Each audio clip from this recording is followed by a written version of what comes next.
O mundo vivia um momento de paz, quando uma bruxa decide roubar o poder ancestral de um dragão e agora todos estavam em perigo. E esse é o filme Máscara de Ferro. E eu sou o EF, o experiente filósofo. Então, bora pra história. O filme começa contando sobre o antigo dragão celestial que vivia na Terra por querer proteger os humanos, e seus grandes cílios desciam até a Terra, e essa terra cresciam plantas com poderes medicinais nunca antes vistos, e o reino oriental estava vivendo um momento de prosperidade e paz muito grande, até que uma bruxa das trevas invadiu o local e tomou o poder do mestre do dragão e da princesa do reino. E agora vemos alguns guardas que trabalhavam em uma das prisões mais seguras da Inglaterra, e eles estão alimentando os prisioneiros quando vão até uma sala especial onde ficavam os mais perigosos, e haviam 3 presos, um velho, um chinês e um homem com máscara de ferro, e eles colocam a comida no meio da sala, mas eles estavam acorrentados entre si, e vemos que o chinês, que por acaso era o Jack Chan, estava dividindo sua parte, enquanto o velho comia tudo e o da máscara de ferro estava tentando usar os farelos para atrair pássaros na janela, e nisso ele conseguiu pegar uma rola, mas quando ia comer percebe que tinha uma mensagem,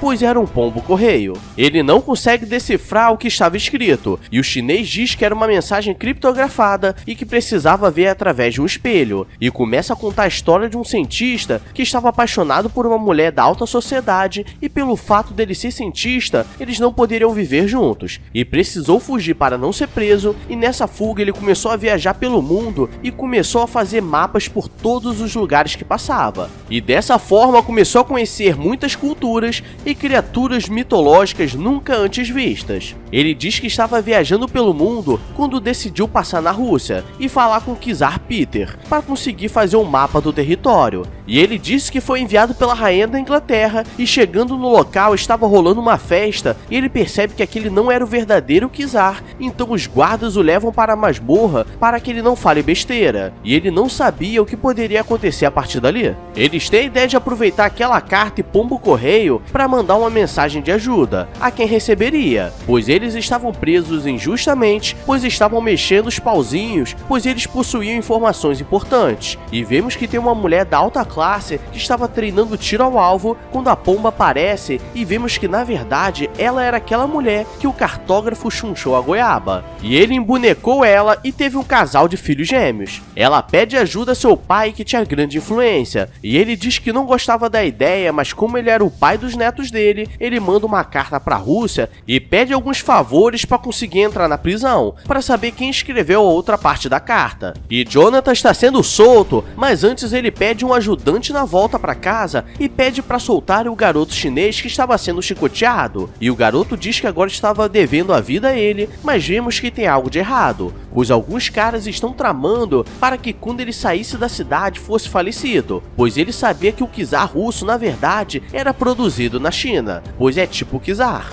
Eles estão atravessando a floresta cheio de neve quando aparecem alguns contrabandistas enviados pelo falso czar. E eles tentam lutar e aparece um monstro voador e vemos que na verdade que esse chinês é porradeiro, pois ele começa a usar o Kung Fu nervoso e acaba com todos os bandidos. E Jonathan ainda acha que foi ele que fez isso tudo e agora ele poderia seguir viagem. Mas ele não entende porque o jovem chinês não quer ir dentro da carruagem. Vemos que a senhora Joana vai até a prisão para entender o que estava acontecendo. E quando ela vai falar com o diretor, ela vê que ele estava lutando com os prisioneiros, pois uma vez por mês ele desafia alguns deles a lutar e quem conseguir subir as escadas da arena estaria livre. E ele luta com 3 chineses que parecem gêmeos, mas como só um deles conseguiria fugir, ele decide voltar para ficar com os irmãos. E Hulk, que era o diretor, que por acaso se parece com Arnold Schwarzenegger, diz que eles tinham honra e poderiam ir embora. Joana diz que estava procurando um prisioneiro russo e ele começa a falar que tinha várias peças raras, como a espada do rei Arthur. E diz que tinha um prisioneiro russo que era um espião, e ele a leva até a sala, mas diz para tomar cuidado, pois eles eram muito perigosos. Joana começa a dizer que Jonathan estava em perigo e precisava que ele recuperasse o trono da Rússia, e ela diz que ele estava com um garoto chinês e diz que o nome era Sheng Leng, e nisso o mestre reconhece e diz que era sua filha, e Joana começa a pensar que ele deveria estar colocando o biscoito para molhar, e antes de sair eles pedem para ela manter as portas abertas, e aqui começa uma fuga muito louca, pois os dois conseguem sair da cela, mas ainda estavam presos pelas correntes. E o diretor diz que em 500 anos ninguém nunca escapou, e eles começam a fugir e a lutar enquanto Joanna vai fazendo distração e fingindo que era moça indefesa. Antes de sair, o mestre chinês precisa encontrar o amuleto do dragão, pois era a única forma de acabar com aquela bruxa e conseguir controlar o dragão. Mas o diretor aparece e começa mais uma lutaria nervosa, e eles conseguem quebrar as correntes, mas apenas o Máscara de Ferro consegue fugir. E enquanto está acontecendo uma fuga alucinante pela cidade, o mestre chinês está lutando de igual com o diretor. E ele estava usando várias artes marciais milenares, e quando ele vai pegar algumas peças do diretor, ele diz que eram peças raras, mas a verdade é que ele conseguiu com perigo, e caiu no golpe, pois ele estava usando um cinzeiro, achando que era o capacete de Gengis Khan, e no final ele é capturado novamente. O Máscara de Ferro, que era o verdadeiro czar russo, vai pro porto e consegue se infiltrar em um barco que estava indo para a China, e Joanna precisava se infiltrar, então ela finge que estava trabalhando de prima na rua e consegue mandar um golpe em um dos tripulantes do navio. E não consigo entender como nesses filmes eles não percebem que é uma mulher vestida de homem, e ainda bem que não conseguem, senão daria uma treta nervosa. Durante a viagem, Jonathan está registrando tudo em cartas e mapas, pois serviria para alguma coisa que até hoje eu não sei, até porque eu uso o Google Maps. E o Máscara de Ferro está no barco quando causa um problema com o capitão e é preso. E eles percebem que havia uma mulher no local, pois encontraram roupas penduradas em um varal improvisado. E galera, na boa, quer garotear, garoteia, mas dessa forma aí,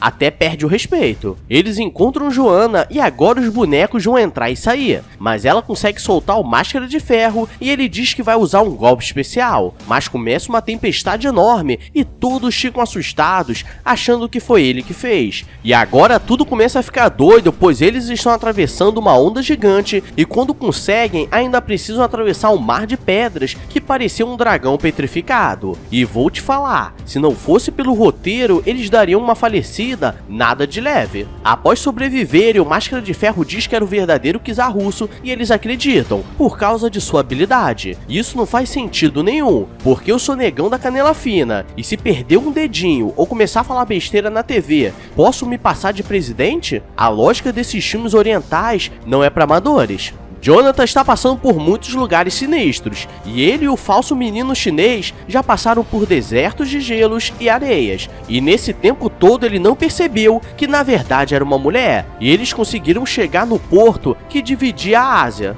E nisso eles poderiam pedir ajuda e voltar para a Inglaterra, mas o menino chinês diz que tinha algo de errado, pois os soldados estavam atacando os moradores que trabalhavam na plantação de chá medicinal. E quando Jonathan vai descansar para a próxima viagem, Sheng Lang, que era a verdadeira princesa do local, vai embora para salvar seu povo. Vemos que ela é habilidosa e consegue invadir a muralha da China sem ser vista, mas percebemos que o povo estava passando muito sufoco, pois a bruxa não estava cuidando bem do dragão e começou a nascer muita folha de chá na região, mas acabou perdendo valor pela alta quantidade e porque já não tinha tanto poder de cura. E além disso, ela ainda mandava vários soldados cobrar vários impostos da população, e quem fosse contra viraria exemplo como sacrifício para o dragão. Aparece um baixinho muito abusado e ele estava sendo escoltado por grandes soldados de ferro, que aparentemente tinham poderes, e todos ficavam com medo, e quando eles vão levar um velho que não tem dinheiro, todos começam a lutar na loucuragem. Mas agora vemos porque o povo não podia fazer nada, pois um desses guardas de ferros conseguia manipular a eletricidade, a lei do magnetismo, e outro conseguia manipular o som, e os moradores são atordoados. A princesa consegue pegar o baixinho Mequetrefe que cobrava impostos, e ele mete o caô que estava feliz em vê-la, mas na primeira oportunidade mete o pé do local, e vai levar o ouro arrecadado para a bruxa, e ele é o verdadeiro puxa-saco. E ele diz que viu a verdadeira princesa na província, e diz que ela poderia causar problemas. Jonathan acorda e percebe que sua carruagem estava sendo carregada por alguns soldados, e ele é carregado até a princesa feita na China, e a bruxa usava uma máscara que conseguia simular o rosto de qualquer pessoa por um tempo, e Jonathan diz que era um cartógrafo e que queria voltar para a Inglaterra, e como pagamento ele poderia fazer um mapa da região, além de fazer alguns mapas de todos os lugares que passou. A princesa Made in China diz que antes ele precisava ver o que acontecia acontecia na cidade. E eles vão até um local de ritual e aquele velho estava pendurado com a neta e ele serviria de exemplo. Então, com o falso amuleto do dragão, ela consegue fazer o dragão aparecer e dar uma falecida de leve no velho. E Jonathan fica assustado e ele recebe uma carta daquele bicho voador dizendo que na verdade aquela princesa era uma bruxa e que ele precisaria tomar cuidado. Sheng Lang percebe que seu povo estava passando por situações terríveis e ela precisava fazer alguma coisa, e na prisão o mestre chinês estava treinando para o grande momento. E vemos que Peter, o Kizar, chegou na província e como ele estava com o amuleto do dragão, ele começa a mostrar para todos os moradores para saber com quem falar. E enquanto isso, o pessoal está tentando vender alguns escorpiões e morcegos no palito. E nem preciso falar que 2000 anos depois, estamos nos ferrando com isso. Jonathan está fazendo o mapa do castelo quando consegue distrair um guarda e começa a olhar escondido e percebe que na verdade aqueles soldados não eram mágicos, mas sim eram tecnologias que usavam para manipular o dragão e assustar o povo. O problema é que ele acaba sendo pego e a bruxa começa a fazer aquele discurso de vilão da sessão da tarde e começa a mostrar como tudo funcionava. Peter e Joanna encontram com Sheng Lang, a verdadeira princesa, e ela está tentando entender como eles conseguiram aquele amuleto, e Joanna estava quase dando 37 facadas de leve nela, pois ela sabe que ela viajou com o marido e já acha que botou o boneco para entrar e sair. Ela os leva aonde o povo estava escondido, quando ele diz que conheceu o grande mestre e que aprendeu vários golpes, e ele começa a imitar o Dragon Ball do Paraguai, e ele entrega o amuleto à princesa, e o bicho voador traz o mapa que Jonathan fez antes de ser preso. Aqueles 3 irmãos chineses que estavam presos, na verdade era da elite do reino, e eles estavam rodando o mundo atrás da princesa, e voltaram assim que descobriram que ela estava salva. Mas aquela não era a princesa, e a bruxa diz para 2 buscarem um amuleto que estava na vila, e um para ficar de guarda. O problema é que na vila eles encontram a verdadeira princesa, e agora eles começam a planejar como derrotar a bruxa e libertar o reino. E galera, aqui vemos porque os chineses são brabos, pois um russo começa a mostrar como lutar e entra um chinês falsificando a luta deles, colocando movimentos a mais para não perder nos direitos autorais. E hoje eles são os maiores produtores de smartphones do mundo, e foi assim que nasceu a Xiaomi.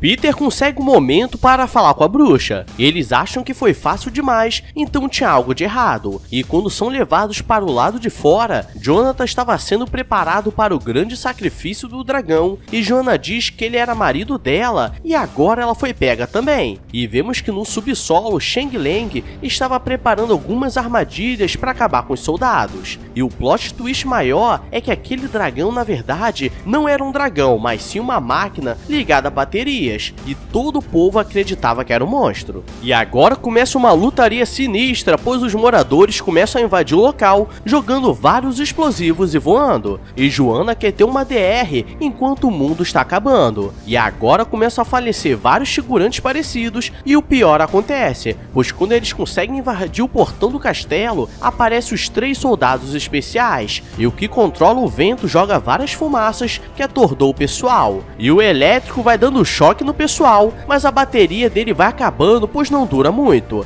E o que controla o som tenta atacar, mas o capitão do barco, que era o anão, saiu debaixo do monstro e ele caiu falecido. E deixo vocês imaginarem o que aconteceu. Peter aceita uma bebida estranha da bruxa e começa a ficar tonto, mas ele levanta e diz que já estava treinado contra esses venenos a vida toda, pois isso era o café da manhã de um russo. E vemos que Sheng Lang conseguiu chegar onde o dragão estava e ele estava acorrentado, por isso não conseguiu salvar o povo, mas ela usou o amuleto para soltar o dragão, e do outro lado do mundo o mestre chinês consegue se soltar, pois ele estava ligado ao dragão. Sheng Lang começa a lutar nervosamente contra a bruxa, e as duas estavam com a mesma maquiagem, então com certeza daria ruim. E elas estão lutando quando o pessoal aparece e eles acham que a princesa era impostora, mas Jonathan reconhece a verdadeira, mas leva uma facada no peito. Mas claro que consegue sobreviver, pois faltaram 36, e a bruxa cai no mar e dá uma falecida de leve, achando que que o dragão a salvaria, por estar com o amuleto, e o filme termina com todos felizes voltando para casa depois de uma aventura da sessão da tarde. E Jonathan sobreviveu, a princesa ficou com um chinês genérico, que era um dos 3 gêmeos, e o diretor Hulk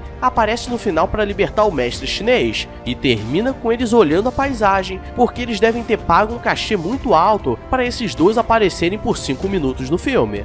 Galera, esse é o filme Máscara de Ferro, e se por acaso você ficou igual a mim, achando que seria outra coisa, por causa do título do filme e percebeu que poderia ser qualquer outro título, deixa o like e se inscreve no canal. E o desafio desse vídeo é você colocar um título melhor que Máscara de Ferro, que não tem nada a ver com nada. Pois acho que se fosse pagando os boletos na aposentadoria, ainda seria melhor. Ou então, As Grandes Aventuras do Dragão Chinês. Mas deixa quieto. E me segue nas redes sociais e no meu canal de animações, o Escolha Fatal Animações. Então só bora beber. Agora vou nessa. Então beijos, abraços e fui!